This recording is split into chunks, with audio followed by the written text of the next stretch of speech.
चुड़ैल और बच्चे। कुंदन अपनी पत्नी पारो और 2 बच्चों मुन्ना और रिया के साथ रहता है। चारों का परिवार अच्छा खासा खुशहाल चल रहा था, लेकिन एक दिन उसकी पत्नी पारो सीढ़ियों से फिसलकर गिर गई और अस्पताल पहुंचने से पहले ही उसने दम तोड़ दिया। कुंदन की जिंदगी तो जैसे वीरान हो गई। बच्चे भी बहुत दुखी रहने लगे। इसी तरह देखते देखते 1 साल बीत गया। एक दिन कुंदन का मित्र उनसे मिलने आया। अरे कुंदन, तुम इन बच्चों के लिए दूसरी शादी कर लो। कम से कम बच्चों की ठीक से परवरिश तो हो जाएगी। मित्र के बार बार समझाने पर कुंदन तैयार हो जाता है। नई माँ रूपा शुरू में बच्चों और कुंदन का बहुत ख्याल रखती है, पर 6-7 महीने बाद ही वो कुंदन के जाने के बाद आराम से सो जाती। और जब मुन्ना और रिया स्कूल से आते तो, ए रिया, जल्दी से पूरे घर की सफाई कर और बर्तन धो दे, तभी खाना मिलेगा। और मुन्ना, जाकर छत की धुलाई कर। वो बच्चों से ही घर का सारा काम करवाती है। उन्हें खाना भी ठीक से नहीं देती। खुद के लिए और कुंदन के लिए वो बढ़िया बढ़िया पकवान बनाती। जब रात को कुंदन काम से वापस आता तो, अरे बच्चों ने खाना खा लिया? उनको तो मैंने कब का खिला पिला कर सोने भेज दिया है। कितना ख्याल रखती है ये बच्चों का। एक दिन जब रूपा सो रही थी, मुन्ना देखता है कि रसोई की अलमारी में मिठाई रखी है, लेकिन वो वहां तक पहुंच नहीं पाता। तो वो अपनी बहन को बुलाकर लाता है। मैं घोड़ा बन जाता हूँ, तुम मेरे ऊपर चढ़कर वो मिठाई उतार दो।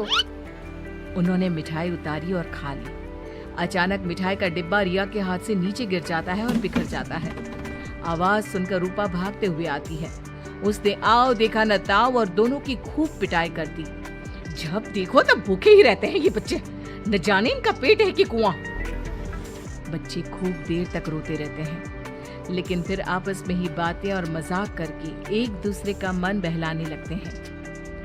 रिया, जब मैं बड़ा हो जाऊंगा ना, तो एक मिठाई की दुकान खोल लूंगा।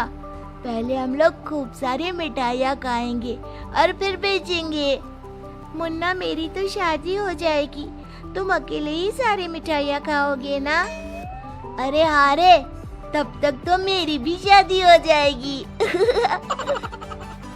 कुंदन जब घर आता है तब उसकी माँ बच्चों की खूब शिकायत करती है। अरे बच्चों, तुम्हारी माँ तुम्हारा कितना ध्यान रखती है। आखिर क्या कमी है तुम दोनों को? पिताजी, उनकी बात पूरी भी नहीं हो पाती कि हाँ कह दो कि मैं तुम्हें खाना नहीं देती, सारे दिन घर के काम करवाती हूँ, कह दो ना। मुन्ना चुपचाप खड़ा रहता है। अब तो हम दोनों को पिताजी से बात भी नहीं करने देती। नहीं माँ। मुन्ना और रिया बहुत दुखी होते हैं। रात को इन बच्चों ने नाक में दम कर दिया है। तुम इन्हें लेकर जाओ और कहीं जंगल में छोड़कर आओ। अरे ये क्या कर रही हो तुम? ये दोनों मेरे जिगर के टुकड़े हैं, इनके बिना मैं कैसे रहूंगा? कुंदन को बार बार समझाने पर भी जब वो नहीं मानता, तब उसे एक उपाय सूझता है। कुछ दिनों तक वो बच्चों के साथ खूब अच्छे व्यवहार का नाटक करती है। बच्चे खूब खुश रहते हैं।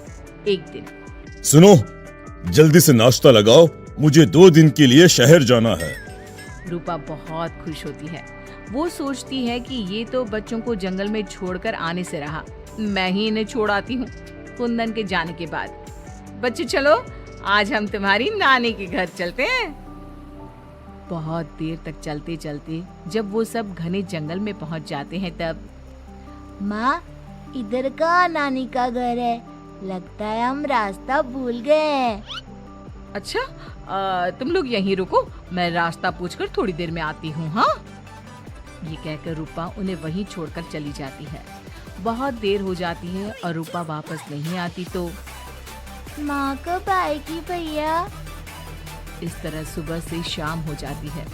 जहाँ एक तरफ बच्चे जंगल में अपनी माँ का इंतजार कर रहे होते हैं, वहीं दूसरी तरफ रूपा घर में आराम से बैठी थी। इसी तरह 2 दिन बीत जाते हैं और 2 दिन बाद कुंदन जब घर वापस आता है तो, बच्चे कहाँ हैं? मैं उन्हें जंगल में छोड़ आई।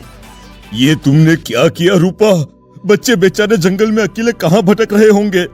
क्या किया तुमने ये? देखो, अगर तुम्हें अपने बच्चों की इतनी ही चिंता है ना, तो जाओ तुम और उन्हें ढूंढते रहो। कुंदन बच्चों को ढूंढने की बहुत कोशिश करता है, पर बच्चों का कुछ भी पता नहीं चलता। कुंदन बहुत दुखी होता है। अब वो हर रोज काम पर जाने के बहाने जंगल में बच्चों को ढूंढता हुआ भटकता रहता है। रूपा के जाने के बाद बच्चे रोते रोते आगे बढ़ने लगते हैं। माँ बड़ी चालाकी से हमें जंगल में छोड़कर चली गई।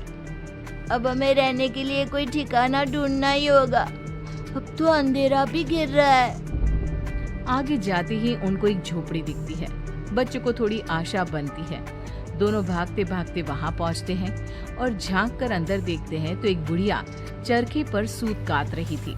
उसके शरीर पर सफेद वस्त्र थे। अंदर का माहौल बड़ा डरावना लगता है, पर बच्चों को तो कोई आसरा चाहिए था। वो दोनों दरवाजा खटखटाने लगते हैं।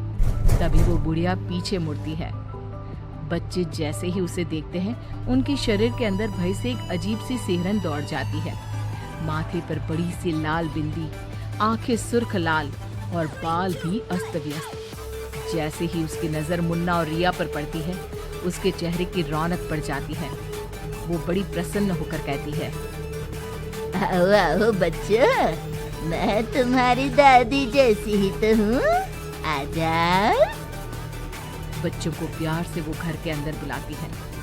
बच्चों के लिए खूब सारी मिठाइयाँ, फल और बिस्किट ले आती है। बच्चे तो पहले से ही भूखे थे।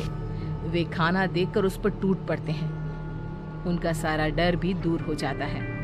वो खाने के बाद तुरंत ही सो जाते हैं। जब सुबह उठते हैं तो बच्चों, हम घर के पीछे वाले बगीचे में चलते हैं।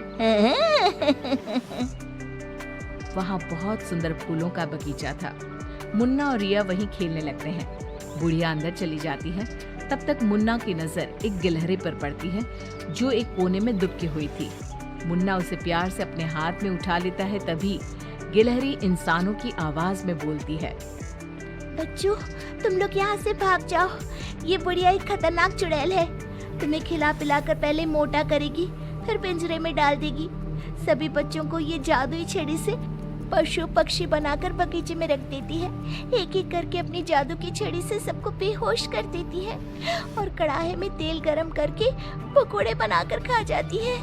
इसके पास एक आदमकद का पिंजरा है। ये खुद उसकी सफाई करती है। ये कहकर गिलहरी जमीन पर कूद जाती है। जब दोनों घर में जाते हैं तो देखते हैं कि बुढ़िया पिंजरे की सफाई कर रही थी और उसके मुंह पर खून लगा था। बच्चों को देखते ही अपना मुंह पोंछने लगती है वो। रिया चारों तरफ जादू की छड़ी ढूंढने के लिए नजर दौड़ाने लगती है।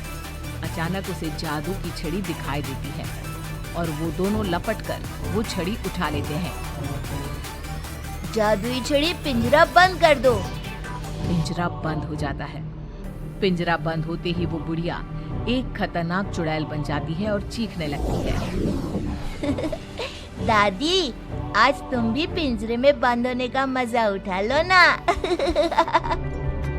दोनों हंसते हैं। दादी दादी, यही वो जादुई छड़ी है ना, जिससे तुम सब बच्चों को चूहा, बिल्ली और गिलहरी बनाती हो।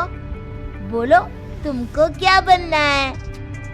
मुझे बाहर निकाल, वरना मैं तेरा खून पी जाऊंगी। छड़ी मेरे हवाले कर दे। दादी, पिंजरे में कुछ खाने को दो। ये लो, तब तक आम की गुठलियां चूसो। इनमें अभी भी बहुत रस बचा है। दोनों आम की ढेर सारी गुठलियां पिंजरे में फेंक देते हैं। एक बार मैं बाहर आ जाऊं ना, तुम दोनों के पकोड़े बनाकर चबा जाऊंगी। जे काली कलकत्ते वाली, तेरा वचन न जाए खाली। जादुई छड़ी, इस चुड़ैल को मछली बना दो। जादुई छड़ी, एक बड़े से कढ़ाई में तेल गरम कर दो। जादुई छड़ी चुड़ैल को मछली बना देती है। दोनों उसे उठाकर एक बाल्टी में डाल देते हैं। कढ़ाई में तेल गरम हो रहा होता है। मुन्ना और रिया दौड़कर बगीचे में जाते हैं। वहाँ बहुत सारे जानवर और पक्षी होते हैं। जादुई छड़ी, इन सारे लोगों को इनके असली रूप में बदल दो। तभी सारे जानवर और पक्षी बच्चों में बदल जाते हैं। सब कमरे में आ जाते हैं। हमें इस चुड़ैल ने बहुत तड़पाया है, चलो आज इसको मजा चखाते हैं। जादुई छड़ी, इस चुड़ैल को पिंजरे में डालकर फिर चुड़ैल बना दो। पिंजरे में कैद होकर चुड़ैल फिर चिल्लाने लगती है। ये सारे के सारे शैतान कैसे यहाँ आ गए? जैसे तुम पिंजरे में बंद हो गई वैसे ही हम सब भी यहाँ आ गए। सभी बच्चों ने पिंजरे में ठंडा ठंडा पानी फेंकना शुरू कर दिया। चुड़ैल पहले तुम नहा लो, फिर हम तुम्हें मछली बनाकर पकौड़े बनाकर खा जाएंगे। सभी बच्चे ताली बजाकर खूब हंसते हैं। बच्चों मुझे माफ कर दो, मैं कभी ऐसा नहीं करूंगी। एक बार मुझे पिंजरे से निकाल दो। दोस्तों, क्या हमें इस चुड़ैल की चिकनी चुपड़ी बातों में आना चाहिए? नहीं, बिल्कुल नहीं, नहीं, बिल्कुल नहीं। मुन्ना जोर से छड़ी फटकारता है। जादुई छड़ी, इस चुड़ैल को मछली बनाकर कढ़ाई में डाल दो। मछली की कढ़ाई में गिरते ही बहुत तेज आवाज होती है, जैसे कहीं बिजली चमकी हो। सभी बच्चे डरकर एक दूसरे से चिपक जाते हैं। मछली का आकार बहुत बड़ी सी चुड़ैल का हो जाता है। वो बार बार कढ़ाई से निकलने की कोशिश करती है। सभी बच्चे मिलकर उसे फिर कढ़ाई में ढकेल देते हैं। अंत में वो गर्म तेल में जलकर मर जाती है। सब बच्चे खुश होकर तालियां बजाने लगते हैं। मुन्ना जादू की छड़ी की सहायता से सभी बच्चों के साथ शहर आ जाता है।